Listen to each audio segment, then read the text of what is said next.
Olá, tudo bem? Aqui quem vos fala é Michele Lemos, autora dessa página, Real Life Diário, quer dizer o Diário da Vida Real. Muito tempo, né, gente, que a gente não faz uma live gostosa dessa, né? Devido à correria. Tô entrando aqui um pouquinho mais cedo, porque a delegada hoje vai ter um compromisso para lá de especial, que é o aniversário, né, do esposo dela, do namorado dela. Então eu vou só adentrar aqui o assunto para a gente poder ganhar um certo contexto nessa live, e assim que ela aparecer, acenar, aí a gente a convida para entrar, tá bom? Olá, Adriana querida, tudo bem? Vou começar aqui rapidamente, porque devido aos compromissos. Então, só para a gente poder adentrar aqui, hoje a gente vai falar sobre Lei Maria da Penha, né? Que é a Lei 11.340 de 2006, é uma lei muito recente, então vamos só contextualizar aqui antes da delegada entrar, tá? Deixa eu escrever aqui que a gente vai contextualizar. Vamos contextualizar.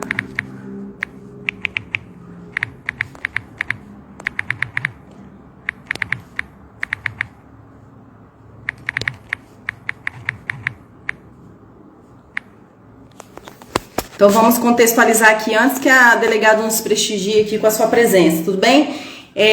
Thaisa, Rinodê, Adriana. Para quem puder, gente, manda ter um triângulozinho aqui embaixo, manda para suas amigas, para quem você achar pertinente enviar, que já a delegada vai estar aqui com a gente. Então, como a nossa live aqui é de acordo com os fins terapêuticos e jurídicos, então a gente vai começar aqui com os fins terapêuticos, tá? Gente, vamos fazer aqui, ó, um adendo. Essa lei é muito recente, de 2006, Lei Maria da Penha, né? Tá muito em alta, por quê? Porque tem acontecido vários fatos, né, decorrentes de agressão psicológica, material, física, e a delegada vai estar especificando cada uma dessa pra gente. Então, o assunto é recorrente, é de suma importância e é de saúde pública, né? Da gente estar tratando esse tema tão importante que é a Lei Maria da Penha, né?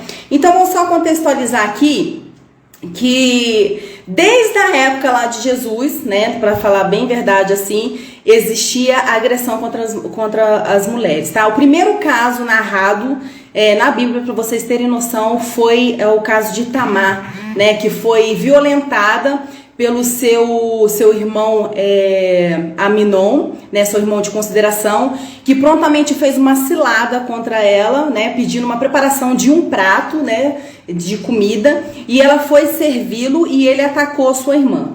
Então, assim, o desrespeito já desde da época da Bíblia, tá? Tem um outro fato narrado também, onde eu quero chegar, tem um outro fato narrado também, de que presente agora no século XXI foi achado também uma escultura que a gente chama de escultura de Willendorf. Se vocês procurarem aí no Google, a escultura de Willendorf, que foi trabalhada, esculpida desde o período paleolítico, tá? E foi descoberta agora, em pleno século XXI, a contextualização de como se via a mulher. Então, por que eu estou fazendo a menção da Bíblia e por que eu estou fazendo a menção desse contexto paleolítico e que essa escultura foi descoberta agora? Para a gente ver que essa inferência de misoginia, essa inferência de preconceito contra as mulheres, né, tentar inferir essa inferioridade da mulher, isso vem desde muito tempo, né? Então há aqui uma necessidade da gente falar que esse contexto de violência, né, seja ela psicológica, seja ela física, seja ela dentre N motivos, dentre contexto, não é de hoje, né, é de muito tempo, né, é de muito tempo. Deixa eu só mandar aqui um aviãozinho. É de muito tempo esse contexto de violência, né? Então, nós acabamos de narrar aqui um contexto da Bíblia, para vocês terem noção. Uma escultura desde o período paleolítico que foi descoberta agora em pleno século XXI, né? Para a gente poder ter a noção de que a mulher já foi perseguida desde sempre, né? No contexto violento, no contexto misógino, machista. Olá, Merielle, Juliano, para quem puder, manda um triângulozinho para os amigos. Então, e a gente faz parte também de uma desconstrução também da imagem da mulher na sociedade, né? E quem faz muita parte disso é a mídia, né? E eu dei aqui o exemplo da Bíblia, que teve aí um caso desde muito tempo, né? Há 2000 anos atrás, do caso da Tamar, né? Que caiu ali, seu irmão Aminon, que fez uma armadilha para ela, na verdade, né? Então já se houve uma falta de respeito desde muito tempo. Então há uma desconstrução da imagem da mulher desde muito tempo, né? E a mídia, ela contribui dessa forma muito forte. Por quê? Porque, inclusive, quando a gente fala da mídia, tem até um movimento dentro da USP que se chama USP Talk, tá? É um movimento de uma semana que tá ali, uma semana eles tratam do assunto sobre as mulheres, outra semana eles falam de outros assuntos. Então, assim, eles tiram por semana para se falar daquele assunto importante, aquele assunto que está em evidência. E lá se falou muito da desconstrução da mulher, usando-se muito a mídia, porque a mídia é um caminho, assim, é um meio que desconstrói a mulher de uma certa forma muito gigante. É diferente de você pegar, no dia de hoje, um jornal, né? Você pegar um jornal e você fazer com que as pessoas leiam esse jornal. As pessoas não vão ler jornal hoje em dia. Hoje as pessoas vão mais nessa mídia direcionada à TV, à internet. Então ali nesse movimento da Hospital, que é um movimento e um momento também muito importante dentro da USP, traz essa conscientização na Semana da Mulher de que a mídia ela tem um grande poder em desconstruir essa imagem da mulher, né? Se remetendo a um contexto de machismo, contexto de misoginia. Quando a gente fala em contexto de misoginia, é uma aversão à mulher, né? A figura da mulher, aquele menino que foi criado mesmo dentro daquele contexto de não se fazer perceber a figura da mulher no contexto dentro da sua casa. Ele se acostuma daquela forma e ele acaba internalizando daquela forma e acaba exteriorizando quando se casa, tá? Por quê? Porque Bert Hellinger, o terapeuta alemão, fala que uma das leis do amor é a gente fazer o pertencimento das pessoas, né? Não adianta a pessoa tá casada, mas não fazer o pertencimento da esposa, mas fazer somente dos filhos, somente os filhos terem a voz dentro de casa, mas a mulher não ter. Então isso vem desde lá de trás, essa percepção misógina, machista, desde um contexto anterior do homem que está casado hoje. Então isso fica internalizado. Porque lembra que nós falamos aqui no discorrer das nossas lives que quando a gente trata de emoções, nós trabalhamos coadunamente ali, concomitantemente, os dois juntos, memória e emoção. Não tem como a gente falar de memória e não falar de emoção, porque as nossas memórias são registradas através das nossas emoções. Então, se eu nasci dessa forma aqui, com o tempo eu vou me inferindo no mundo e vou percebendo o mundo dessa forma. Então cada um tem a sua particularidade, sua subjetividade, a sua percepção de mundo, e ali vai se preparando a sua memória, os seus registros, partindo das emoções que a pessoa vai internalizando no discorrer da sua vida. Então cada um é de um jeito, cada um internaliza de uma forma, né? Cada um compreende de uma forma. Então por isso que há muita violência doméstica por conta de vários fatores que eu tracei aqui para vocês. Um dos fatores é a misoginia, que é a aversão à mulher, uma vez aprendida em casa, a forma percebida, né? O machismo também, vindo desse contexto de mídia, que eu citei aqui, que é o Hospital, que tem esse movimento muito forte, né, dentro da universidade, de tratar essa percepção, né, de que a mídia é o maior canal de informação, né, que ao invés dela ir na contramão, ou seja, naquilo que ela prega, tenta pregar contra o machismo, ela vai sempre na mão do machismo. Por quê? Filmar partes íntimas demais das mulheres, decote, dizer que é a loira do tchan, moreno do tchan, e ainda parar para poder, como se diz, intitular um movimento desse, perder tempo com um movimento desse. É a mesma coisa de você estar assinando dizendo que você, né, coaduna com esse tipo de ideia, como se você estivesse reduzindo, né, a presença de uma mulher a contextos tão baixos, né? E quando eu citei aqui no início da live, para contextualizar que a violência e a percepção, mal percepção da mulher já vem desde muito antes, né? Que foi descoberta agora no século XXI, uma escultura que chama Deusa Vênus, de William Dorff. Lá na escultura, que é do período paleolítico, que foi descoberta agora no século XXI, é de que essa escultura, quando as pessoas viram essa escultura, que é desde muito tempo atrás, ficaram muito assustados. Que a percepção da mulher que se tinha era uma escultura sem braço, tá, gente? E sem olhos. E somente com a região pélvica, né, que é a vagina da mulher bem acentuada, o bumbum bem acentuado e os seios bem acentuados. Então, ou seja, a própria sociedade faz uma construção de que a mulher é mera reprodutora, né?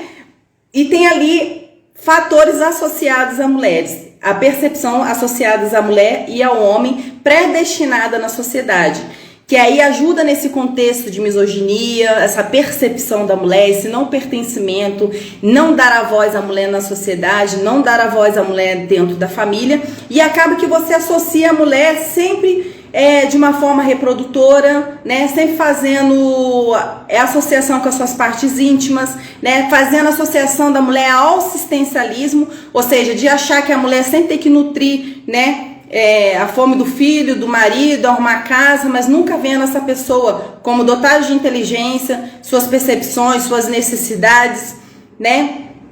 E tendo ali também a imagem do homem associada como cabeça da casa, aquele provedor, né? Aquele que manda na casa. Então veja que há sempre um contexto pré-determinado para as mulheres e pré-determinado para os homens. Mas quando a gente fala aqui de fins terapêuticos, antes da delegada adentrar, quando a gente fala de fins terapêuticos, a gente está falando aqui de um sistema que não tem como a gente desvalorizar, tá? A gente não tem como desvalorizar a figura da mulher e trazer somente do homem, tá? Que tem esse movimento feminista, né? Que às vezes a mulher até fala assim, ah, mas eu não sou feminista.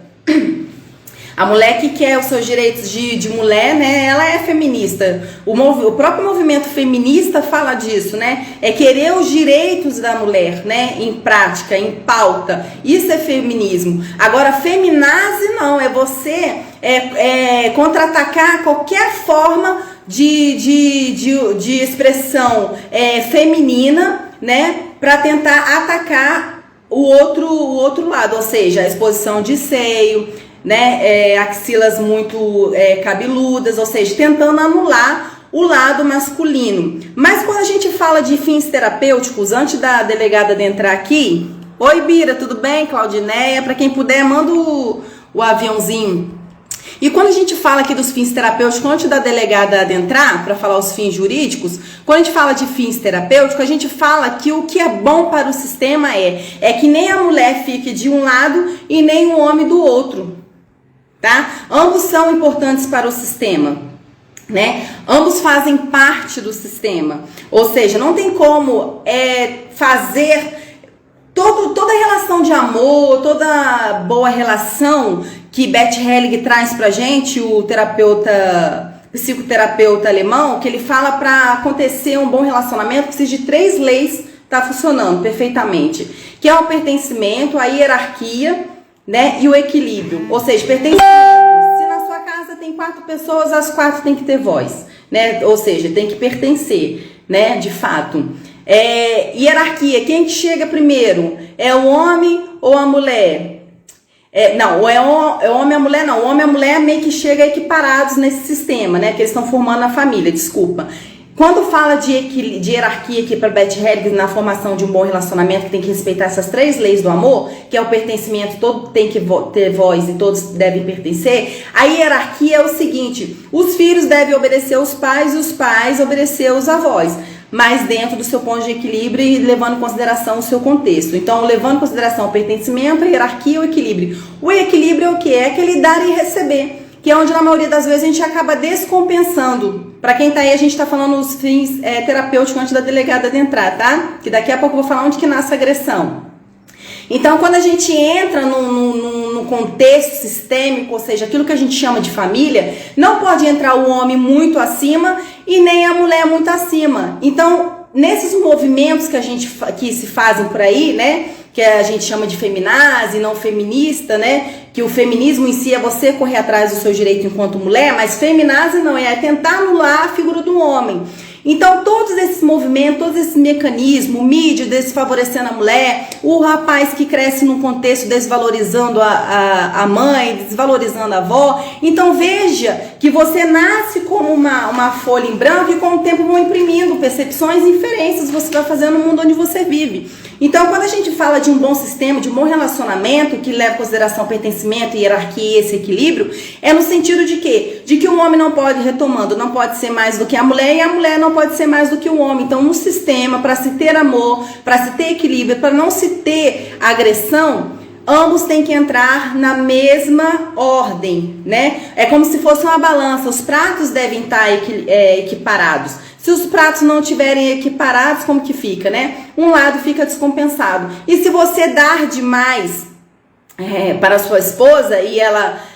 se você dá demais para sua esposa, você está aqui embaixo, você está em desvalor e ela só está recebendo. Então veja que de forma inconsciente essa pessoa que recebe, ela está sempre se sentindo superior, né? E vice-versa. E a mulher que sempre dá muito e o rapaz sempre ganha muito, quer dizer, ela está em desvalor. Então veja que o prato não está equiparado. Então quando a gente fala dessa percepção, né, dessa contribuição, desse contexto, né, familiar, a gente leva em consideração que para o sistema, para um bom sistema familiar, para que não haja agressão, é que o homem quanto a mulher devem estar equiparados nessa relação. Se não tiver equiparados nessa relação, se os dois não tiverem voz, se os dois não mandarem na casa, se os dois não se perceberem que precisam de tratamento, você tende a afogar o seu navio. E a própria palavra de Deus fala que reino dividido não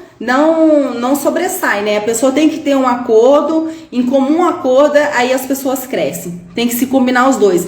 Isso, Bira, tem que se combinar. Se não combinar, nada cresce, né? É como se fosse um cabo de guerra. Um puxa de um lado, puxa de outro, né? Fica um contra o outro. Então, no sistema, vocês têm que ver que é sempre no mesmo lado, né? Eu falo aqui dos pratos da balança, cada um tá de um lado, mas é para o mesmo fim, né? A balança tem que fechar, tem que ficar equiparado. Então veja que antes da delegada entrar, a gente está falando dos fins terapêuticos, que tem um contexto histórico, todo o contexto histórico por trás disso, né? De que desde lá da Bíblia tem esse contexto, né, contado, relatado, né? De Tamar que sofreu incesto pelo seu irmão, né? Abuso sexual pelo seu irmão, Aminon, né? E depois esse período ali da escultura, né, do período paleolítico, essa representatividade da mulher desde o período paleolítico que foi descoberta agora, o poder da mídia, dentre outras coisas que nós podemos até citar como exemplo, e a gente vê que essa descaracterização da mulher desde muito tempo, né, de milênios. Então, se a gente não cortar com isso, a gente não vai pra frente, né? Deixa eu ver o que eu posso dizer aqui. Então, ambos são importantes para o sistema, tá? Então, batendo muito aqui no pertencimento que eu acabei de falar aqui, é que vocês têm que levar em consideração que o quê? Todos devem pertencer no sistema. Aquele sistema em que somente o homem fala, que somente a mulher fala, tá todo desqualificado, tá certo? Então, ambos têm que pertencer a esse sistema. A hierarquia, os filhos têm que entender que o pai vem primeiro, depois os filhos. Tem que ter respeito. Então, é esse respeito que nasce desde lá do histórico, né, desses pais que estão formando esse novo sistema, essa nova família, que é percebida até de forma inconsciente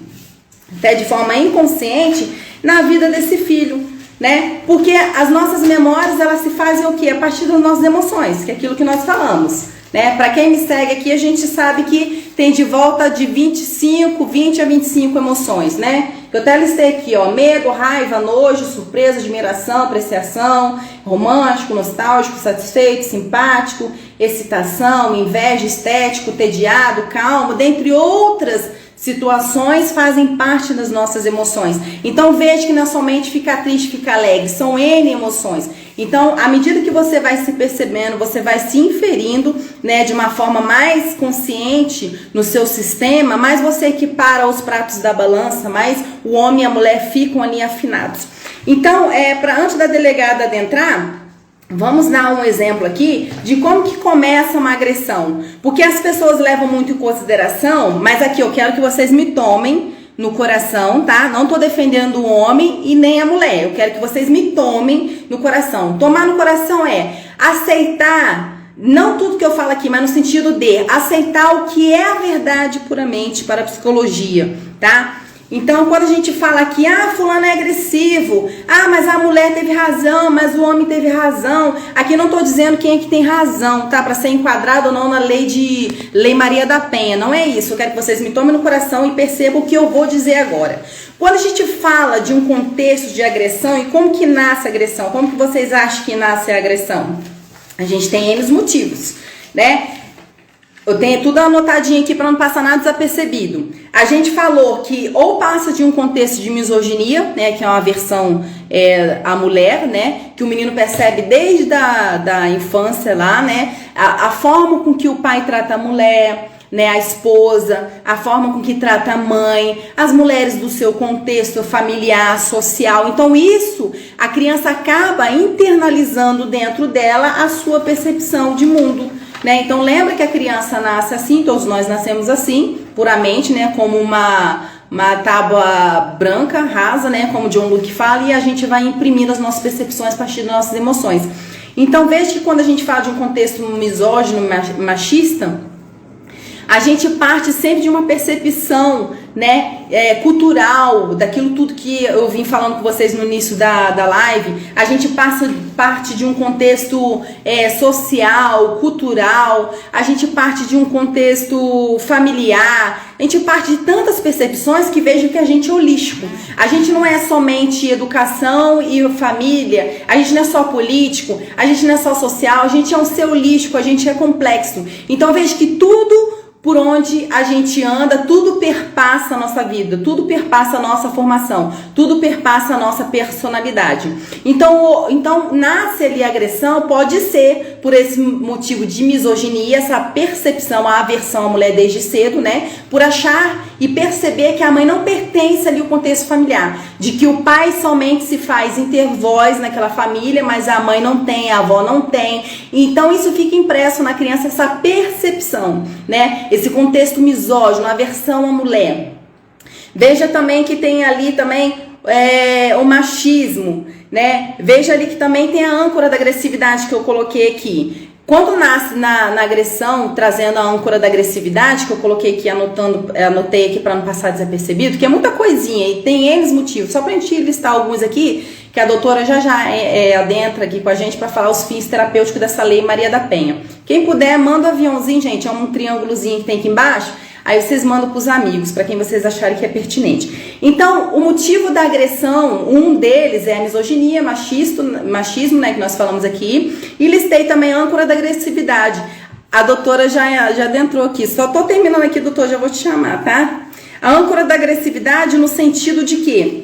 No sentido de que aquele homem leva para dentro da sua nova relação, acreditando que aquela agressividade pode ter vindo de um contexto de pais separados, né? Acha que por ele ter aquela agressividade, de ter se mantido, de ter permanecido na vida, né, duro, constante, sempre batendo de frente, sendo se colocando em primeiro lugar, de uma forma mais agressiva, de que aquela forma o manteu, né, vivo, o manteu bem na vida. Então ele acaba levando para esse novo relacionamento a âncora da agressividade que nós falamos. Mas veja que é de forma inconsciente. Entendeu, gente? Tô só contextualizando, tá, doutora? Para eles entenderem de onde nasce a agressão. Uns 5 minutinhos.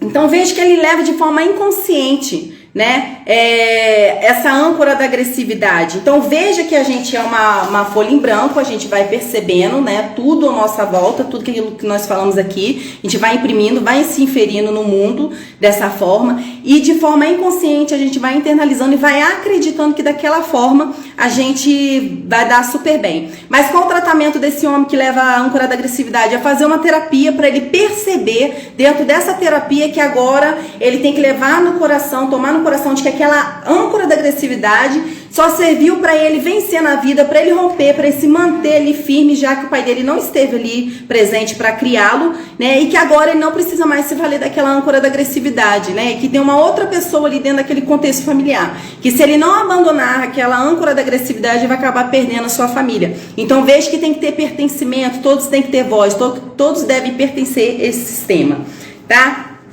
Tem também o contexto do motivo também da agressão, Quando a gente fala da agressão, é o último aqui, a gente fala do psicopata, a gente fala do sociopata, esses não tem cura, tá? No escorrer da live com a doutora, a gente pode até adentrar aqui o sociopata e o psicopata, que a doutora já chegou.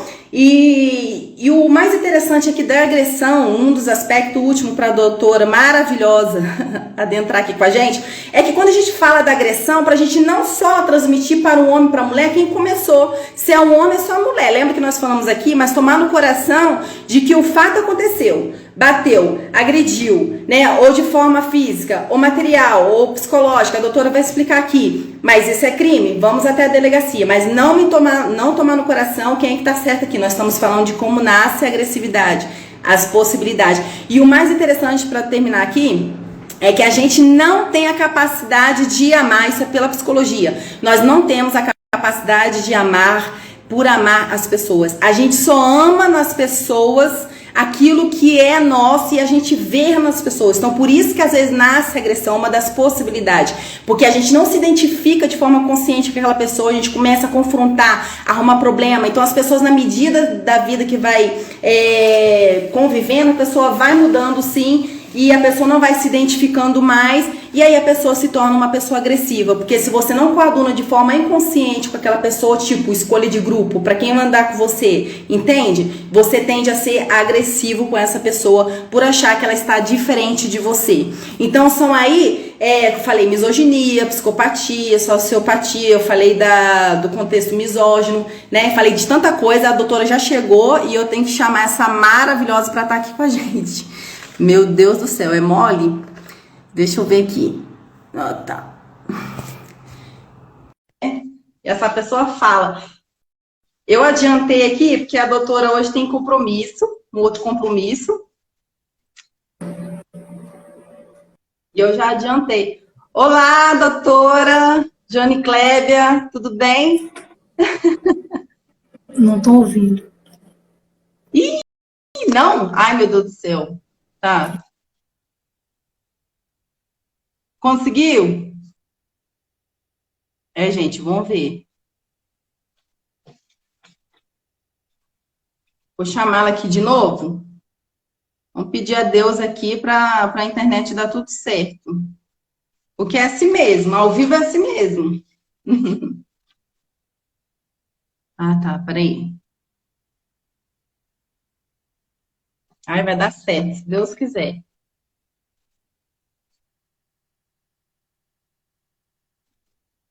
Tô te ouvindo bem. Aleluia! Galera, doutora, começou a entrar aí. Seja bem-vinda, viu, meu amor? Tá me ouvindo bem? Tá me ouvindo? Tô ouvindo. Tô. Deixa eu aumentar aqui, aumentar um tiquinho, peraí.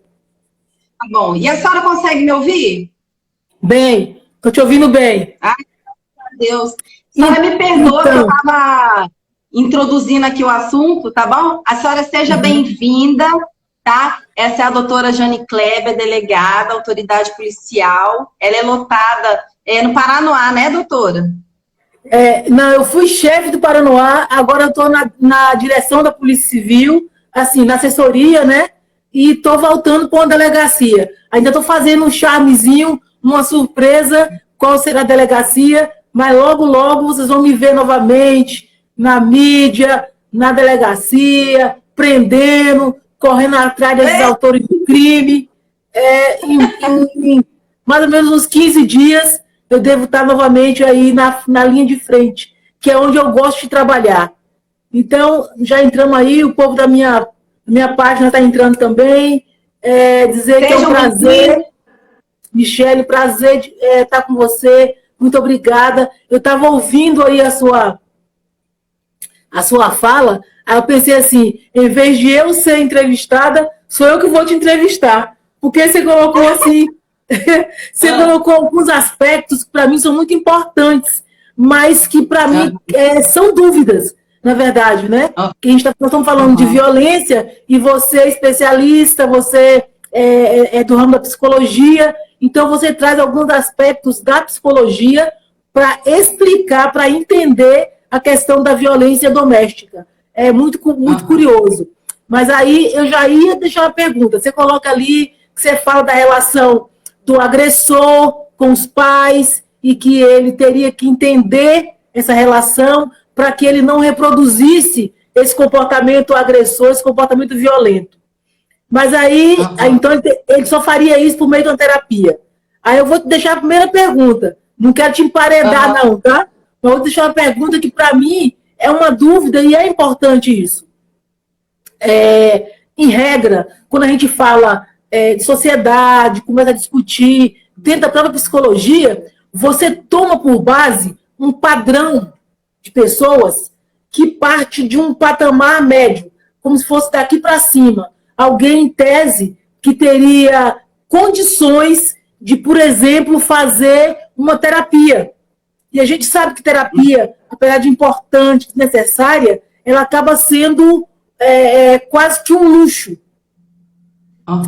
Como... Mas a gente pode levar em consideração que as universidades, elas têm, né, o próprio tratamento, né, universidade, faculdade, né, pode oferecer de forma gratuita.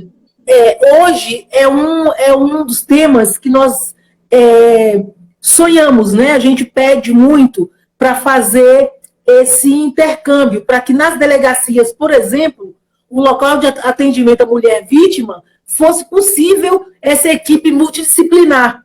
Então, ali você poderia encaminhar tanto a mulher para submeter ao tratamento psicológico, quanto o agressor. Ela, por ter sido agredida, e disso resultar muitas sequelas, e ele porque agrediu, para que ele entenda por que ele agride e ele pare de agredir. Mas, assim, infelizmente, essa possibilidade... A Kevin está aí. Kevin, meu amor, beijo no seu coração. Kevin é uma querida lá do Paranoá, que me acompanha muito, está sempre comigo, nós estivemos juntas em muitas oportunidades. Nós fizemos até o aniversário dela. Então, amo a Kevin de coração. Um beijo. Lourdes mandando um beijo, Simone, o povo está entrando, mandando um abraço, delegada, um abraço para todo mundo. Fica aí com a gente, vai perguntando e vai entrando na conversa aí, porque na verdade nós estamos batendo um grande papo aqui para entender a violência. Vamos falar um pouco, usar um pouquinho o aspecto policial, da questão da violência e do que diz a lei, e também um pouco do psicológico, né? Do que você estuda aí. Vamos juntar isso. Então, o interessante que a senhora perguntou que como essa pessoa agride, né, de forma inconsciente, né? Aquilo que eu falei aqui no início da live, né? A gente nasce assim como se fosse uma folha em branco, né, doutora? E com o tempo a gente vai percebendo, né, o nosso contexto familiar, nosso contexto sociológico, tudo que está à nossa volta, porque a gente é um ser holístico, né? Um ser movimentado pelo social, político, N coisas. Então, de forma inconsciente, essa criança, vamos supor, né, que ela já nasceu aqui com uma folha em branco, tanto o homem quanto a mulher, de forma inconsciente, ela vai percebendo o meio onde ela está, né? E ela vai fazendo um retrato de suas memórias, partindo daquilo que ela vê, do que ela ouve. E essas memórias, o que é muito interessante, é que ela sempre parte de conjunto de emoções. Sempre, porque a gente tem um biógrafo RAM, que a gente chama, né? Que é o registro automático de memória. Então, o próprio nome fala, automaticamente, esse registro, né, de memória, ele é feito. Mas como é feito? Como é inferido? Através das emoções. Então, o homem que vê o filho, o pai batendo na mãe, descaracterizando a mãe, a avó, vê aquela aversão à mulher no dia a dia, né, naquele contexto social, fala mal da vizinha, mas a criança percebe que não fala mal do vizinho, mas fala mal da vizinha. Então, veja que há uma caracterização específica em cima da mulher, né? E como você percebe, porque você nasce como uma folha em branco e com o tempo você vai registrando tudo, você vai percebendo todo esse ensejo, todo esse contexto social. E, de alguma forma, aquilo vai internalizando em você, porque independente se você está filtrando ou não enquanto você é criança, porque quando você é criança, você não tem expansão de consciência. Você não tem como filtrar aquilo que você não tem entendimento, você não tem discernimento ainda do que é certo e errado, né, doutor? Então, você vai só internalizando. E aquilo depois, como é registrado essa memória de forma automática, mediante essas emoções que a gente tem, né, que é muito interessante também que eu falei aqui no início da live, que a gente não tem por volta de 4, 5 emoções, como ficar feliz, alegre, irado, mas a gente tem de 25 a 30 emoções, a depender do teórico que vai defender essa tese. Então, são N emoções percebidas, são N retratações, e a gente vai só inferindo, E quando a gente vem para esse contexto que é concreto, né, a gente acaba explodindo isso de uma forma através de uma agressão, né? E isso aí que você coloca, a gente, do lado de cá, a gente chama de masculinidade tóxica, né? Que são esses comportamentos que a gente aprende e reproduz, né? Diminuindo a mulher, colocando a mulher em algumas caixinhas, e aí quando ela sai dessa caixinha que você imagina que ela tem que estar, aí você começa a agredir, a xingar, aí ela vira puta, vira sem vergonha, vira safada, vira fofoqueira, e vai atribuindo esses nomes para a mulher. E aí eles trazem, as pessoas trazem isso para o contexto do relacionamento. Você traz de forma teórica. Assim, o engraçado, assim, entre aspas, né? O curioso, vamos dizer, o curioso, que quando a senhora fala assim, fulano é isso, fulano é aquilo. Então, veja que a criança ela aprende por associação. Um exemplo, tá, gente? Se eu falo assim, é filho da não sei o quê. Aí eu coloco dentro de uma caixinha. Não sei o quê. Eu coloco na mesma caixinha. Então, N palavrões, N situações, não interessa. A criança sempre vai colocar dentro da mesma caixinha. É a mesma coisa que a criança falar assim, um exemplo. Por que a criança aprende de uma forma associativa? Você pode explicar para ela que tem poodle, você pode explicar para ela que tem um cachorro shih tzu, você pode explicar N raças para ela, mas tudo para ela é uau-uau. Não é nem o cachorro, né? É o uau-uau. Então, quando a senhora fala aí que o camarada lá xinga, o pai, o avô, que seja, a criança vai se remetendo sempre a esse contexto, então veja que são N coisas que vocês vão fazendo, às vezes, no dia a dia, né? E que sempre fica na mesma caixinha associativa daquela criança. Então, veja que tudo isso vai para o mesmo contexto, a mesma absorção, né? A mesma portinha lá dentro, da agressividade. Então, esses comportamentos repetidos que a gente reproduz, que a gente valoriza e que a gente acaba reforçando, né? Dentro das pessoas, eles são trazidos dos relacionamentos. E aí, no relacionamento, ele acaba... quando a violência se manifesta por esses comportamentos. Então, aí a gente precisa trazer para as pessoas o que fazer para interromper, para parar, para valorizar a mulher, para não permitir que isso faça parte do nosso comum, do nosso dia a dia. Então, onde é que está a chavezinha que desliga para falar, opa, stop, né? Amar não é bater, porque tem gente que ama. Eu te amo tanto que eu te agrido. Eu te amo tanto que eu te xingo, eu te amo tanto que eu te bato. Então ele acaba trazendo esses comportamentos ruins e traduzindo, dizendo que é amor. E algumas mulheres passam a acreditar que são amadas quando o cara trata ela dessa forma. Oi? E onde que nasce isso, né? Por exemplo, é igual a senhora falou, te amo tanto, mas eu te bato. É associação, meramente isso. Porque às vezes a mesma mãe que bate, é a mesma mãe que fala que ama, né? O mesmo pai que desfaz é aquele que diz que ama. Então a gente acaba colocando na mesma sacolinha, na mesma associação, no mesmo bojo, né? Então a gente acaba associando aquela forma de amor com aquela forma de agressividade, mas não é. Né? Então, a chavinha aí, em si, né, é desfazer essa associação, né, e levar em consideração também aquelas 3 leizinhas de amor, né, que Beth Helling, o psicoterapeuta alemão, trouxe pra gente. Se o rapaz, né, o homem, não perceber que a mulher, ela tem que pertencer, né? Ou seja, minha mãe não pertenceu, minha mãe não tinha voz. Lá em casa somos 5, pai, mãe e os 3 filhos, mas só os 3 filhos falavam e o pai, mas a mãe não tinha voz, então essa não pertencia ao sistema, né? Então essa tem que pertencer, essa tem que ter voz. Porque o interessante de que Beth Helling traz na constelação familiar é que se essa mãe não for ouvida, não for percebida, né? Se ela não tiver a sua voz, lá na frente, veja que é uma constelação. Isso vai refletir lá no outro sistema, né? Na próxima geração dos meus filhos. Então, alguém ali vai gritar por ouvir essa voz e não vai ter essa voz ouvida por conta desse sistema anterior. Então, Beth Helling traz essa associação, essa constelação familiar, é isso, né? É você se perceber ali dentro do seu núcleo familiar, dentro daquele sistema, né? E você se perceber o que de fato está acontecendo ali. O exemplo do sistema é você sentar a uma mesa para você jantar. Você está vendo ali a forma com que é colocado os pratos? Você está vendo a forma com que as pessoas se relacionam? Daquela forma, de forma inconsciente, você vai levar para sua casa. Então, cortar com esse tema associativo, que tudo que você coloca no mesmo bojo, né? A mesma pessoa que grita é a mesma pessoa que fala que ama. Não. Amar é amar. Né? Então, não necessariamente, se eu carrego ali uma... Tá sem áudio? Ah, tá só pro Jude. Tô te ouvindo. Vamos ouvir. Tá. Então, não é achar que ama, é que tem que gritar. Não, tem que fazer uma outra representatividade do que é amor. Né? Essa é a chavinha, uma nova representatividade do que é amor. Então, a terapia ajuda muito. Então, tudo que está no nosso inconsciente, que a memória registra, né, de forma automática, que a gente tem esse registro automático de memória.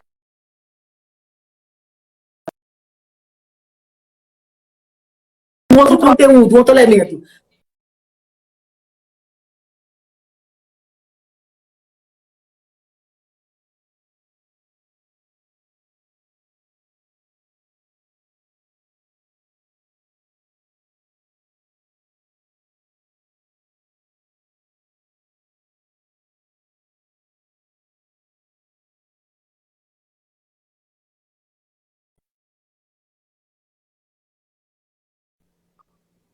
Travou um pouquinho, estava travado, mas voltou.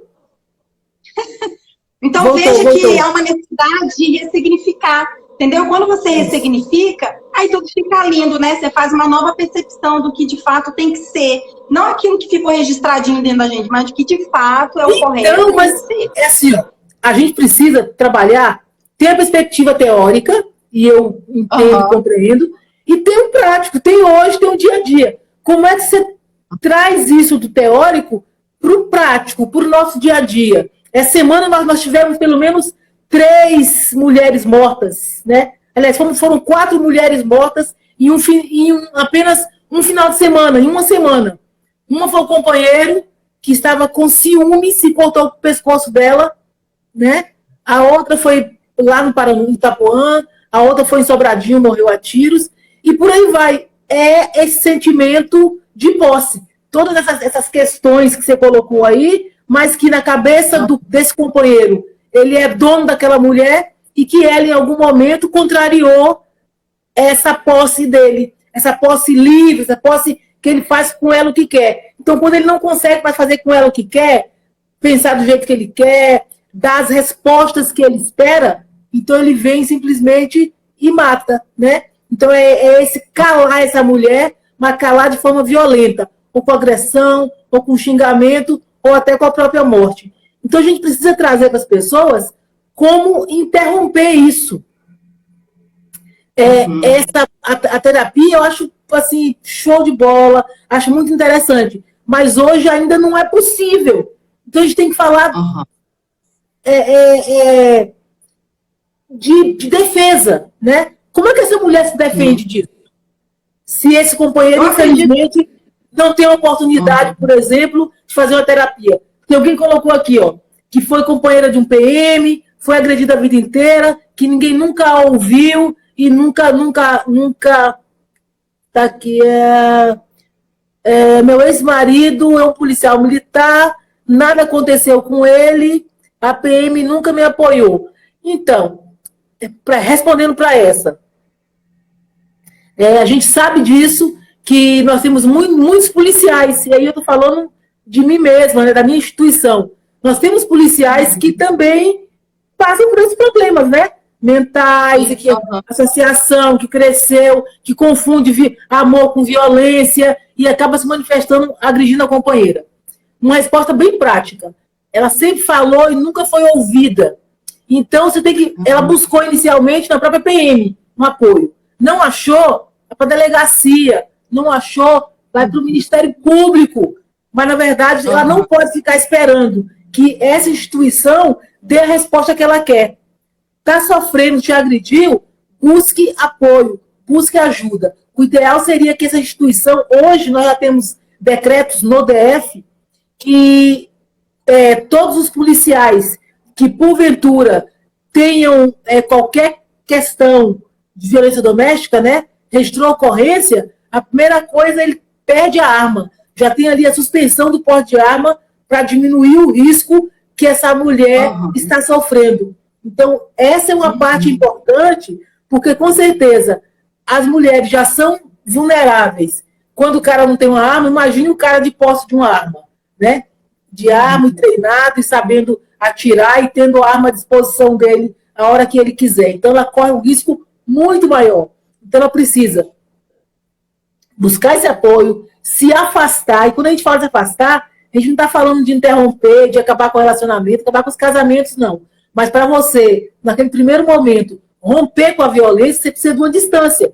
Até para que o outro, o agressor, entenda o que aconteceu. Foi processado, não posso agredir, e a gente vai ter a oportunidade de submeter a uma terapia para ter condições de retomar esse relacionamento. Desculpa, doutora. E que quando a senhora dá o exemplo de o que acontece de ruim, você se afastar, esse é o certo, porque aí você está dando outro tipo de gatilho, outro tipo de mensagem, outro tipo de gatilho mental, né? De como realmente tem que acontecer. É aquele ressignificar. Então, se é uma pessoa que já associa tudo, já está acostumada a resolver daquela forma, e você foi agredido, você se afasta, é a mesma coisa que você está virando a chavinha dentro dele, ressignificando, de que aquela forma que ele está fazendo não vai funcionar, não é saudável, você vai se afastar, ele vai perder você. Então, veja que esse exemplo que a senhora deu, realmente é uma chavinha, né? É a pessoa não coadunar, porque o que acontece? Quando a gente fala também de agressor, e ele fala de vítima, tá, gente? Mas assim, não tô julgando nada não, é pra vocês me tomarem no coração mesmo, tá, pessoal? Quando a gente fala assim de relação agressor e vítima, de forma inconsciente, essa mulher, ela coaduna com esse homem. Então, veja que para se ter um agressor, sempre tem que ter uma vítima. Em qual sentido? Na maioria das vezes, tá, gente? É uma pessoa carente, na maioria das vezes. Até que ela se descobre, até que ela queira outras, ressignificar, queira outro tipo de informação. Então, enquanto me fala sobre carente, enquanto me percebo uma pessoa carente, aí a pessoa me faz mesmo gato e sapato, né? Me agride, me manipula. Então, veja que quando a gente fala agora mudando de assunto, quando a gente fala de uma mulher empoderada, vamos supor assim, né? Porque empoderada também não gosto muito desse termo, porque a pessoa acha que é dizer, sou empoderada, não. A gente tem que ter também um contraste, o efeito contraste que a gente fala, né? As suas atitudes de empoderada realmente tem que coadunar com o seu discurso de ser empoderada. Então, quando uma mulher é empoderada, vamos usar assim esse termo, né, que a gente conhece mais comum. Quando a mulher é empoderada, ela não aceita esse tipo de agressão. Ela já no primeiro relacionamento, na primeira tentativa, na primeira chavinha que ele já vira, ela já aciona dentro dela. Então, veja que esse agressor, ele não vai tentar com esse tipo, tá entendendo? De mentalidade, porque ela foge da mentalidade comum. Ela foge daquela linha, né, de que são mulheres carentes, né? Então, é outro tipo de consciência, né? Há outro tipo de pessoa. Mas há também, eu já vi, nós vimos uma juíza que foi morta no finalzinho do ano por conta da violência. E nem o fato dela ser juíza, de ter o poder, em tese, ter o poder na mão, o ápice do poder, né, que é o juiz, e ainda assim ela foi vítima de violência e foi morta. Ninguém está livre, né? Ninguém. Nós temos muitas mulheres que realmente são empoderadas a ponto de não aceitar a violência. Então, essas aí não são vítimas de violência doméstica, porque para ser vítima tem que ter aquela característica da hipossuficiência, de uma dependência, de uma dificuldade que não permite a ela sair. Então, para essas empoderadas, palmas. Agora, aquelas que não têm o poder, que precisam de força, né? A gente precisa ir orientando, vou mostrar para ela o caminho, como é que ela se fortalece, quais são as medidas, o que é possível fazer a partir da sociedade, das instituições, para fortalecer essa mulher, para que ela possa se livrar dessa violência, para ela perder essa característica de hipossuficiente e de dependência emocional. Porque uma coisa importante, já que você é psicóloga, vamos para o lado da psicologia. A dependência emocional, que tem mulher que tem emprego, ela que manda na casa, ela que sustenta a casa, e ainda assim, quem manda é o companheiro. Ainda assim, ela submete às vontades dele, né, e aos desmandos e às agressões, porque ela está presa a ele emocionalmente. Então, tem uma dependência emocional para ser vencida, né? Que é só um dos problemas, para ela conseguir realmente se empoderar e se livrar. Uhum. Então, vejo que quando a gente fala de carência, a gente não tá querendo, né, dizer mal a pessoa nem nada, mas é de forma de inconsciente mesmo, né? Então, a pessoa, ela tem ali a necessidade por aprovação, tem por necessidade de sempre estar atrelado a alguém. Então, se você pega uma pessoa que te manipula, né, que diz, você é linda, mas ao mesmo tempo te bate, né, e você não teve ali a presença masculina, e você sentiu falta disso no seu desenvolvimento, e você percebeu, né, você coadunou com essa ideia de ter aquele parceiro perto de você, porque você achou alguma coisa semelhante em você, naquela pessoa, e você coadunou de forma inconsciente com aquela pessoa.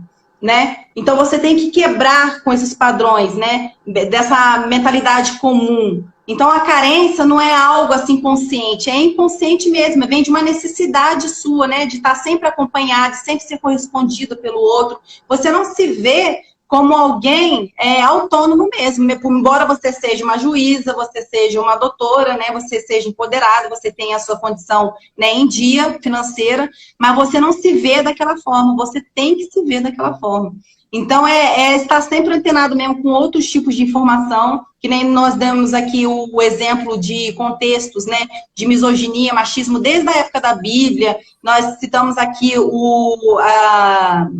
a identidade de um escultor que esculpiu uma escultura desde o período paleolítico foi descoberta agora, que eu vejo que são contextos muito antigos, na mídia, em qualquer outro lugar, sempre diz a mesma coisa, sempre diz informação de mentalidade comum, aquela informação que todas as mulheres têm, né? E acaba se percebendo como alguém mesmo inferior, como alguém que tem que aceitar. Mas quando você vira a chavinha dentro de você, que você percebe que você merece alguém melhor, mas como que se percebe isso, Michele? Então, em debates como esse, né, sabendo que só o fato de você estar aqui, você já está expandindo a sua consciência, você já está pensando diferente. Bom, eu vou lá naquela live e vou ver o que as meninas têm a dizer sobre isso, né? Então, aí você já está virando a chavinha, você já está à procura de outros tipos de informação. Porque enquanto a arte está dizendo que a mulher tem um modelo de sexualidade, a música, a mídia, tudo que circula, te diz como você tem que inferir na sociedade, como que você tem que aceitar as coisas.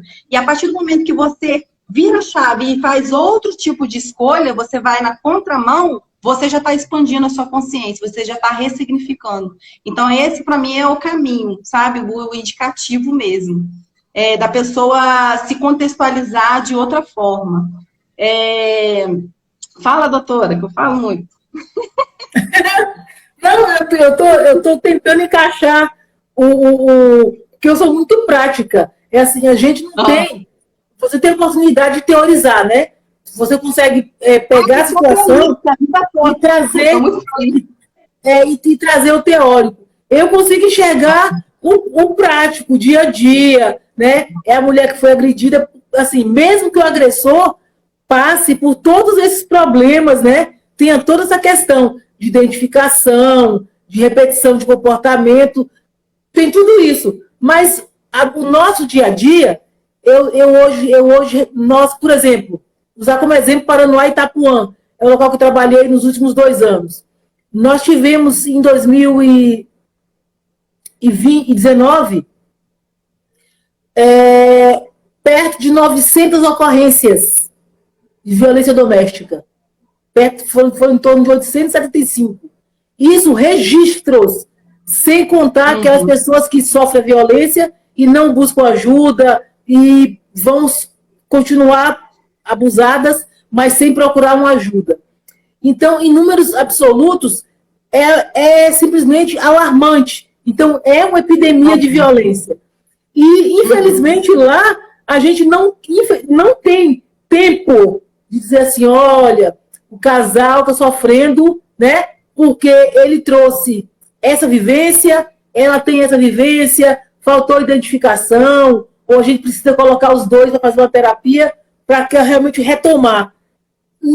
Essa epidemia é tão louca de violência que não dá tempo disso. Então, a gente trabalha muito com o prático, né? É dizer assim, ó, mulheres, nós temos essa rede de proteção. e a sua psicologia, com certeza, falta. Nós precisávamos de mais psicólogos, assistentes sociais nessas relações. Não tinha que ser uma coisa para quem pode, para quem tem dinheiro. Tinha que estar em todos. Apareceu o caso de violência, a gente já tinha que colocar a dupla, o casal, a família, né, numa terapia, para que eles compreendam por que vivem aquilo e que consigam, né, ressignificar a vida, os sentimentos, os comportamentos, a maneira de tratar. Mas, infelizmente, a gente não tem conseguido, né, dar essa assistência ou essa ajuda necessária a essas pessoas. Infelizmente. O bom seria que toda delegacia tivesse uma psicóloga, né? Esse é o mais indicado.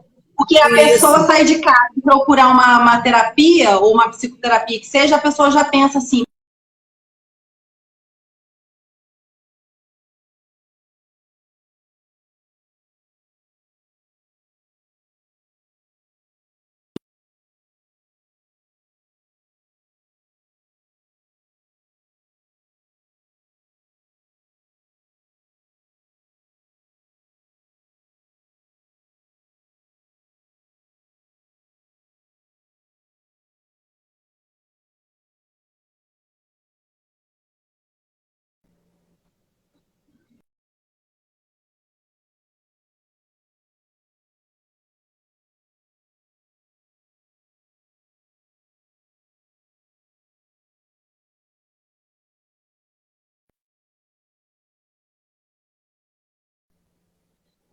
Ô, Michele, voltou.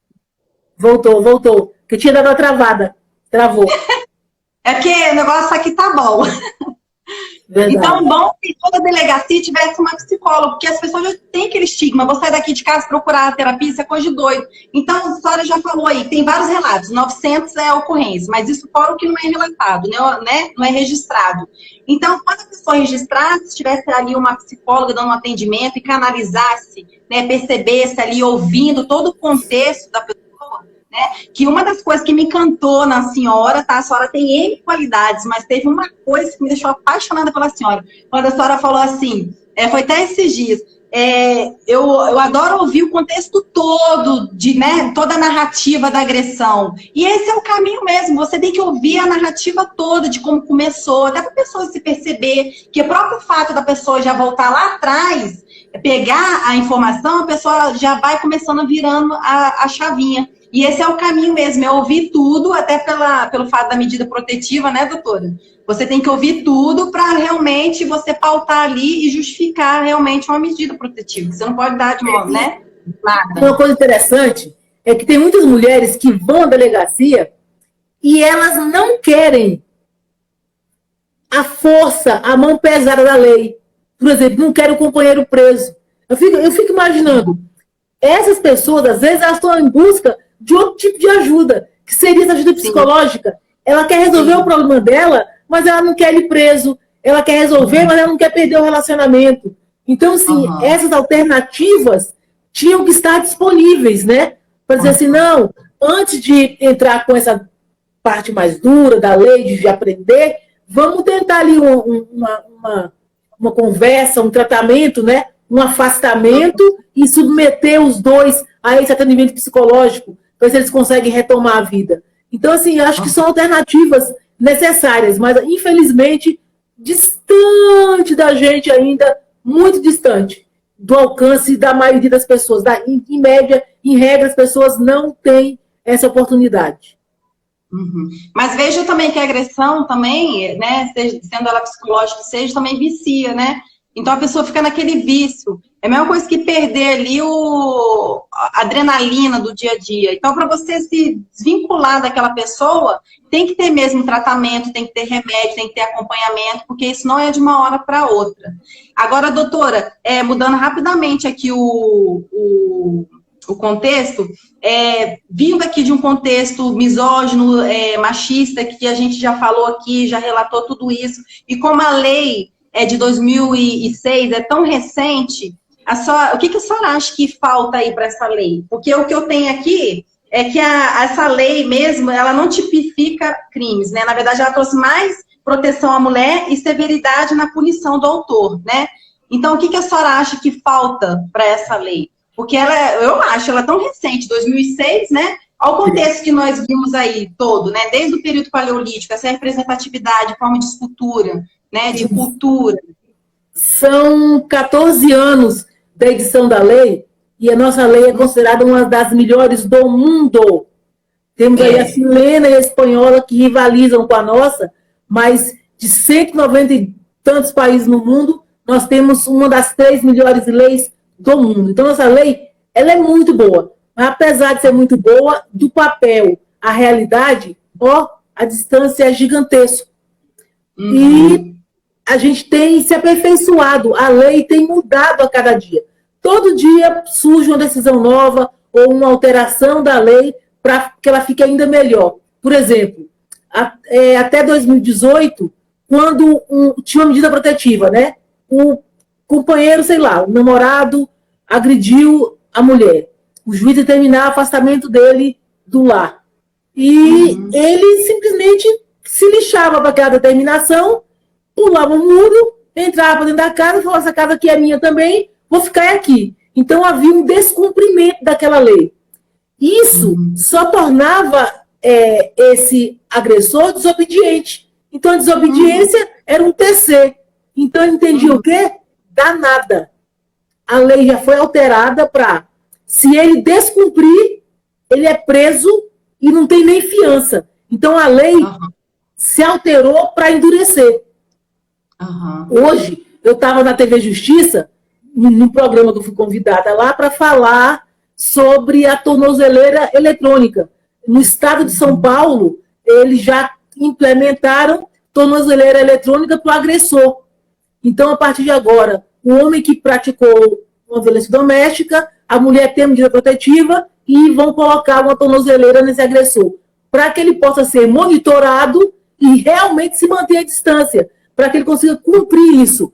Já são alterações, tanto legislativas, como na aplicação, que tem surgido todo dia para aperfeiçoar a lei.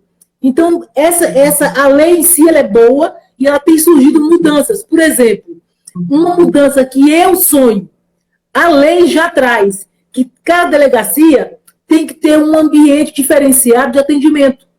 Não pode ser no balcãozão, no geral, junto com todo mundo. A mulher chegou, foi vítima de abuso sexual ou vítima de violência doméstica, por exemplo, ela não tem que ficar no balcão, tem que ir para uma sala, ser atendida por outra mulher, para que seja uma oitiva mais sensível, mais preparada, alguém que tenha tido um preparo específico para fazer esse atendimento. E isso está contemplado na lei, mas na prática não existe. Então, o DF tem 2 especializadas, são 2 DEANs, uma no plano piloto em Itaguatinga, e tem um no IAM, que é um núcleo que está sendo criado. Então, esses ambientes de atendimento diferenciado ainda estão sendo implementados. Então, essas são mudanças em que eu sonho. Já que todas as delegacias estão aptas a receber a mulher que é agredida e fazer esse atendimento, então as delegacias tinham que ser adaptadas com esse espaço para fazer esse atendimento diferenciado, multidisciplinar, que a gente pudesse trazer a faculdade CEUB, a UDF, o IFB, com esses cursos nas áreas sociais, né, com assistente social, com os psicólogos, com advogados, para interagir. Já a mulher, na hora que ela chegasse para o registro, ela já tivesse à disposição dela essa equipe multidisciplinar. Então, isso, apesar de ter previsão na lei, ainda não existe na prática. Então, a gente precisa avançar no sentido de criar esses espaços aí de atendimento diferenciado. Porque o acolhimento seria outro, de fato, né? Acolhimento. Então, muitas mulheres hoje não se sentem acolhidas. Elas vão à delegacia e, às vezes, elas vão ouvir de quem deveria atendê-las a pergunta: é isso mesmo que você quer? Tem certeza que você quer prender o pai de seus filhos? E aí, alguém que tinha que estimular e animá-la a fazer aquilo, faz ao contrário, faz a desestimular. Sim. Se ela já tinha assim, um pinguinho de medo, um receiozinho, já está indo ali sem saber o que fazer, Aí, quando ela ouve uma coisa dessa, ela realmente desmorona e acaba desistindo de ir para frente e prosseguir com esse processo. Verdade. E, doutora, fala pra gente um pouquinho pro pessoal aí que está em casa sobre o polo passivo e ativo dessa lei, né? Que é aquela que recebe necessariamente quem recebe agressão, sim, né? Caracterizar nessa lei. Mulher e trans, outro polo, você explica pro pessoal aí. Explico sim. A lei, ela traz de forma, ela escreve, ela diz que o sujeito passivo é a mulher exclusivamente. Isso está na lei. Agora, para nossa sorte, a doutrina, né, que são quem estuda esses temas, e a jurisprudência, que são as decisões dos tribunais, vão mudando o que a lei diz. Então, hoje, a gente sabe que existe projetos de lei para alterar isso, para que a pessoa que se sente do gênero feminino possa ser atendido pela Lei Maria da Penha. Mas ainda não houve alteração legislativa. Então, a gente tem algumas decisões nesse sentido. Então, já tem algumas poucas decisões em que permitem que a mulher que se sente, a pessoa, né, que se sente do gênero feminino, possa utilizar essa lei. Mas no papel, na Lei 11.340, que é a Lei Maria da Penha de 2006, ela diz que o sujeito passivo, quem pode ser vítima dessa lei, é só a mulher. Agora, quem é o sujeito ativo? Quem é que pratica o crime? Aí pode ser qualquer um. Pode ser mulher, pode ser um homem.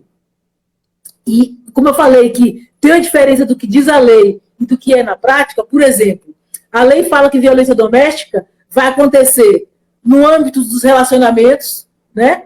Vai acontecer no âmbito familiar. Então, se houver vínculo ali sanguíneo ou não, ou por adoção, se for família, não precisa nem morar debaixo do mesmo teto. Sogro, sogra, nora, genro, tio, sobrinho, é família. É Lei Maria da Penha. E se morar debaixo do mesmo teto, as pessoas que estão esporadicamente agregadas, por exemplo, a empregada doméstica, morando debaixo do mesmo teto, se ela sofrer agressão, pode usar a Maria da Penha. Olha só, isso é o que diz a lei. Mas, na prática, tem juiz que não aceita violência doméstica se for de irmão para irmã, se for irmã com irmã, se for sogra com nora, só aceita quando é do relacionamento. Então, o que está no papel, o que acontece na prática, existe uma diferença muito grande. Então, hoje, no papel, quando fala de sujeito passivo e ativo, quem pode praticar o crime é qualquer pessoa, né? Ou que esteja no contexto familiar, ou que mora debaixo do mesmo teto, ou que tenha relacionamento.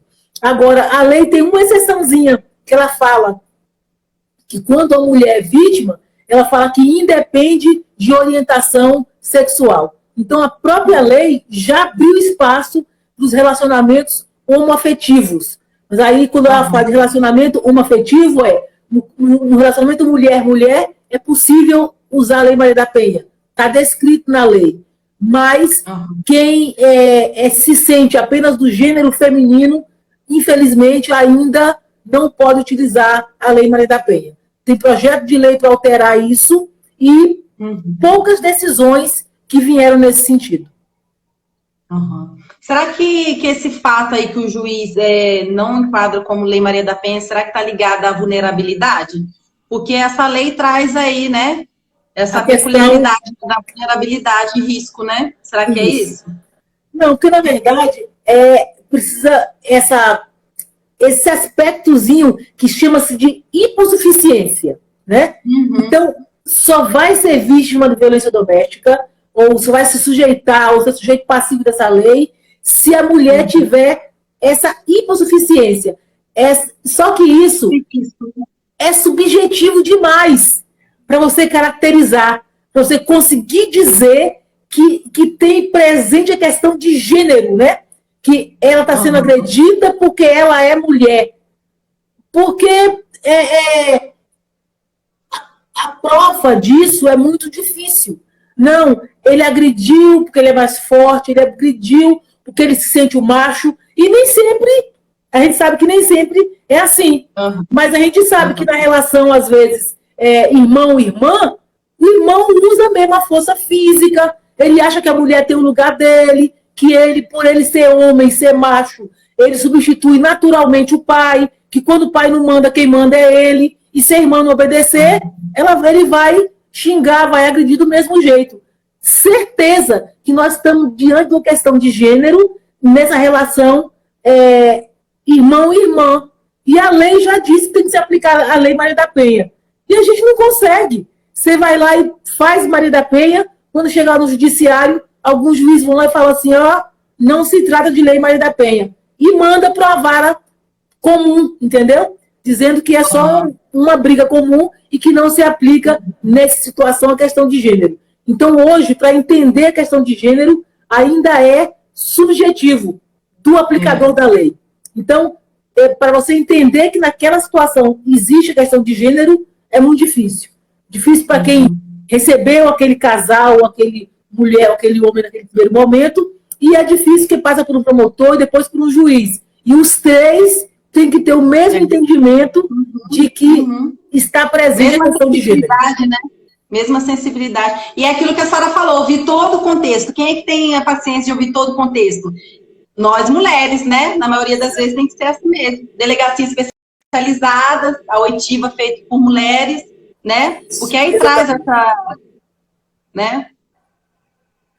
Agora, o engraçado aqui também, assim, que a senhora estava falando dessa hipossuficiência também, que às vezes o juiz não enquadra na Lei Maria da Penha, deixar claro também, vamos supor, né, que a mulher, ela não tem devida vulnerabilidade, aí ela bate no companheiro, aí ela não vai responder, ela vai responder por lesão corporal, né, mas para ela não tem transação penal.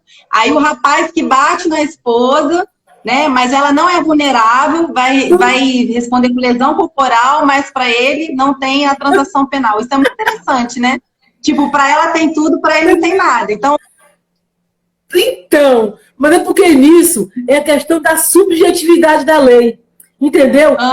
Além do papel para a prática, tem uma distância muito grande. Por exemplo, eu já atendi um casal, por exemplo, que a mulher estava traindo o cara.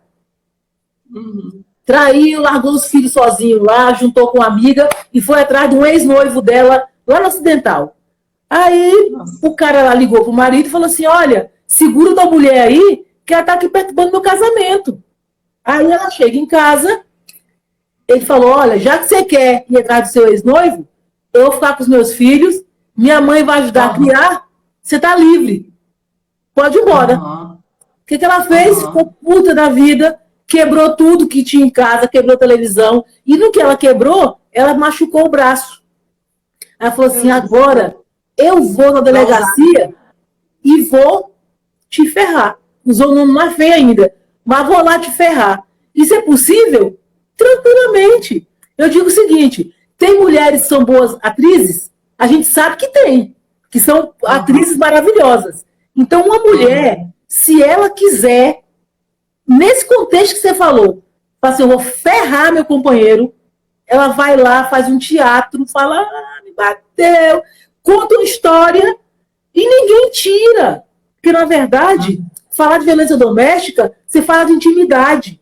Nem sempre tem testemunha. É palavra de um contra a palavra do outro. Então, hoje, é mais fácil aceitar essa vulnerabilidade vindo de uma mulher do que de um homem. Já atendi um cara que falou, doutora, eu estou todo arranhado, minha mulher que me arranhou, pelo amor de Deus. Vai lá em casa pegar as minhas coisas? Foi. Vai lá em casa buscar minhas coisas, eu quero ir embora para a casa do meu irmão. E ele falou isso morto de vergonha. Por quê? Quando ele conta isso na delegacia, as pessoas vão rir dele. Então a gente quer mudar comportamento, né? A gente quer que as pessoas mudem. Então a gente não pode rir de uma situação dessa. Tem que tratar esse homem com igualdade, tem que ir lá e autuar essa mulher por violência doméstica, porque existe a possibilidade, tá? Quando a mulher agride o homem, não se aplica a Lei Maria da Penha, mas se aplica o que está no Código Penal, 129, parágrafo 9º, que são as violências domésticas. E ela vai ser punida, vai ser presa, pode ser presa em flagrante, do mesmo jeito. Mas, infelizmente, tudo que a gente falou aqui no começo, né, desses preconceitos, desses comportamentos repetidos, do machismo, que é institucional, que está na sociedade, a gente acaba fazendo com que o homem que é agredido se envergonhe, que ele não tenha coragem de delegacia, que ele vá lá e o povo fique rindo da cara dele. Então, isso não pode acontecer, para que realmente a gente consiga fazer justiça. Então, se a mulher foi agressora, ele tem que responder, e pela Lei Maria da Penha, ou não pela Lei Maria da Penha, mas pelo 129, parágrafo 9º, que fala das violências domésticas. Então, só no caso da mulher é que se aplica a Lei Maria da Penha. Agora, a gente ainda não consegue, infelizmente, fazer essa coisa perfeita, né? De justiça, de analisar com clareza o que é hipossuficiência, né? Quando a mulher está mentindo, quando não. Porque, assim, em regra, a mulher está falando a verdade. Em regra, ela é mais vulnerável. Em algumas poucas situações, a mulher realmente é ela que provoca, é ela que agride. E essa história de provocar ou não é um capítulo à parte. Porque, para mim, independente do que ela faça, o que ela diga, se traiu, se não traiu, se xingou, se botou o dedo na cara, nada do que ninguém faça merece ter em retribuição porrada, xingamento ou a morte. Começou a desrespeito, afastamento e vai buscar a justiça. E aí tudo vai ficar certo. Para a gente não legitimar essas agressões nem do lado da mulher e nem do lado do homem. Uhum. Legal. E quando a gente fala aqui da Lei Maria da Penha, é bom deixar claro, né, doutora, que são 4 coisas, né, que são cumulativas. Esse vínculo, né, que pode ser unidade doméstica, família ou relação íntima, que é o primeiro. Aí tem que se juntar com a forma de violência, né, sendo ela psicológica ou física. Sexual, patrimonial. E 5 violências. Violência física, patrimonial, sexual, psicológica, né? Ou moral. Sim, vamos. E aí tem que ter o vínculo, a forma de violência, a conduta baseada no gênero, né? Por ser basicamente mulher. E aquela questão da deficiência. E o que mais? E vindo do polo, né? O polo, né? O polo ativo, né?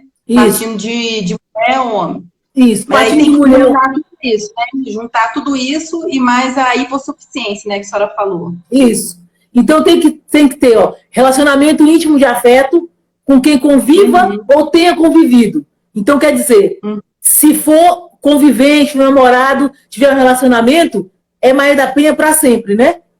Mesmo que conviva, já acabou o relacionamento, mas se for ex, a lei fala que é quem conviva ou tenha convivido, Maria da Penha.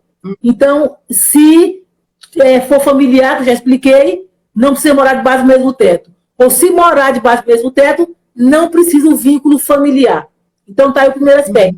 Aí o outro é o fato de o polo passivo, a vítima ser mulher. O agressor pode ser homem, mulher, tio, tia, sogro, sogra e por aí vai. A hipossuficiência, que é aquele elementozinho subjetivo, né? Que é o fato de dizer que a mulher ela é mais, vou usar o termo frágil, trocar esse hipossuficiência por uma fragilidade qualquer. Pode ser uma fragilidade emocional, pode ser uma fragilidade física, pode ser uma fragilidade financeira. Tem que ter alguma fragilidade que a coloque naquela condição.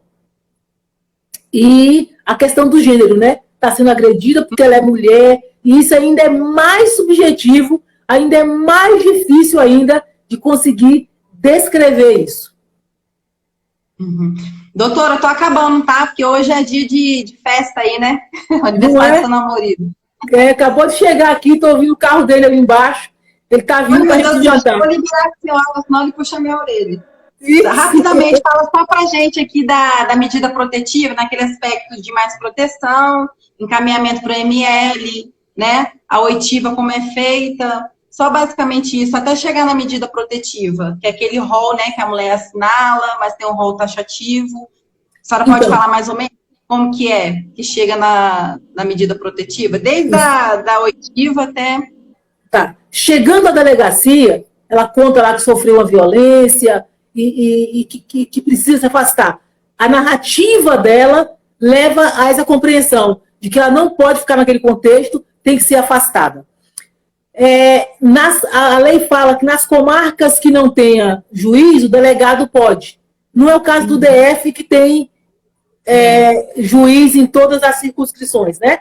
Então, é pedido a protetiva. Em regra, a gente tem aí 2 dias para encaminhar e o juiz 2 para decidir. Então, tem um delayzinho aí entre ela sofrer a violência, pedir a protetiva e o oficial de justiça ir lá comunicar para ele que ele está afastado do lar e que agora tem a medida protetiva. Esse rol que é estabelecido na delegacia, ele é gigantesco, né? E aí tem a discussão se ele é taxativo, são só aqueles, ou se ele é exemplificativo.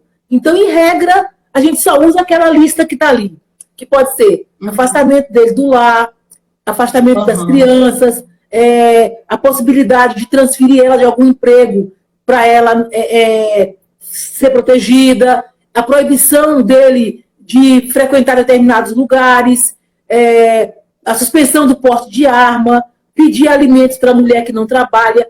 Tudo isso está dentro desse rol das chamadas medidas protetivas.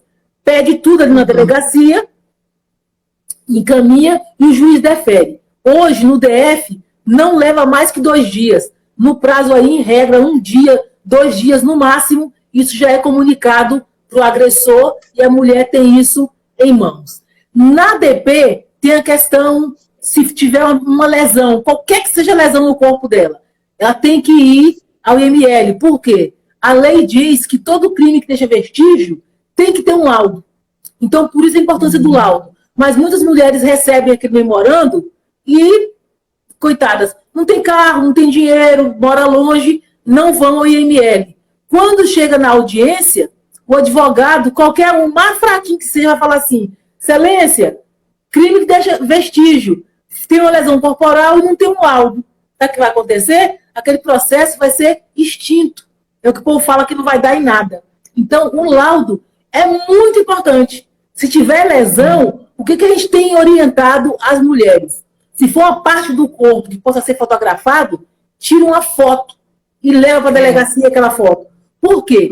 Aquela foto não substitui o laudo oficial, mas materializa a violência. Fica marcada ali aquele roxo, aquela parte do corpo arranhada, e isso vai para o processo e o juiz vai levar isso em consideração.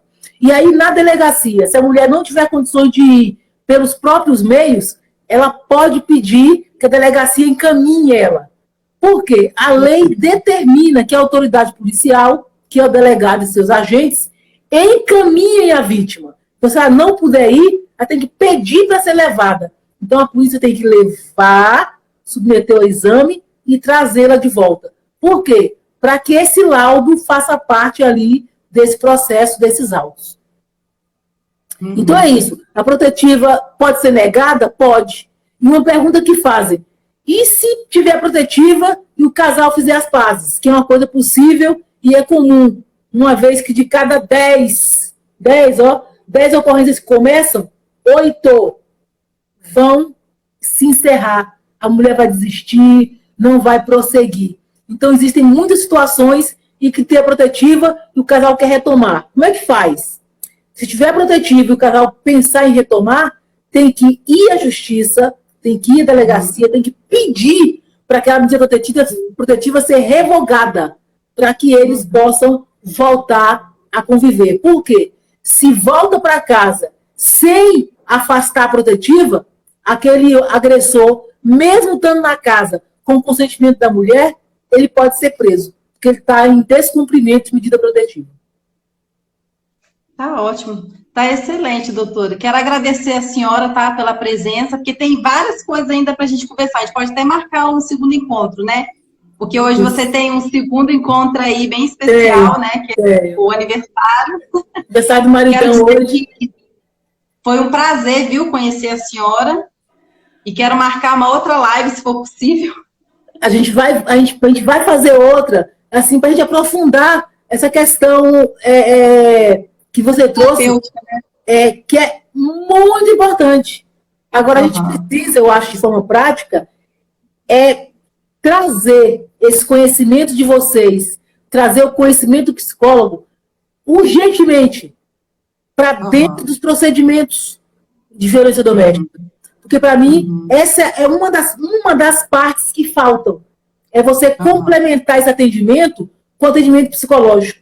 Hoje ele é feito em situações excepcionais. O homem ele é submetido a esse atendimento psicológico. E, na verdade, isso tinha que ser uma rotina. Chegou sob violência, acho que o casal tinha que submeter a esse atendimento psicológico para realmente conseguir resolver, né, essa questão da violência internamente, para que ela não se materialize novamente. Porque só polícia, só cadeia, só prisão não resolve. A gente precisa realmente tratar essas pessoas que, de alguma forma, praticam violência. Então, parabéns pelo seu trabalho, parabéns pela sua iniciativa e muito obrigada pelo convite para estar com você. Parabéns a senhora pela sua trajetória, tá? Pela sua iniciativa em querer ouvir a vítima desde lá do início, é isso que me chamou a atenção, porque isso se remete a carinho, né? Querer ouvir, querer dar a devida atenção e querer parabenizar a senhora, tá certo? Amei fazer a live com a senhora, tão querida. Desculpa que o pessoal fica tão assim, requisitando a senhora para fazer a live. Amei. É verdade. E marcar outras lives aqui para a gente poder estar se comunicando e levando mais informação, né? Porque isso aqui é de utilidade pública mesmo, né? É assunto emergente. Emergente e iminente. Isso. Tem um monte de gente aí que mandou abraço, que desejou feliz aniversário, que fala do trabalho, que está com saudade. Eu também, gente. É muito amor envolvido. Até eu conheci, agora já estou apaixonada. Imagina quem segue esse não é? A galera aí de Paranoá, Itapuã, de Brasília, na verdade, né? Que eu tenho seguidores em Brasília todo. Um beijo para todo mundo. Toda vez que eu entro, eles vão entrar também, vão ficar aí. Tem um que falou assim, doutora, deixei de ver futebol para te assistir. Então, obrigado. Quem deixou de fazer alguma atividade para estar com a gente aqui. Então, a gente agradece muito a atenção de vocês. Beijo no coração. E se tiver alguma dúvida, quiser alguma coisa, manda mensagem para mim lá no meu direct que eu respondo todo mundo. Tá bom? Querida, grande abraço e muito obrigada pela oportunidade mais uma vez. Eu que agradeço, meu amor. Vai lá curtir, então, seu segundo momento da noite. Obrigada, viu? E eu continuo aqui para poder encerrar uma coisinha pro pessoal, tá? Tá bom. Um beijo. Um abraço. Tchau, querida. Tchau.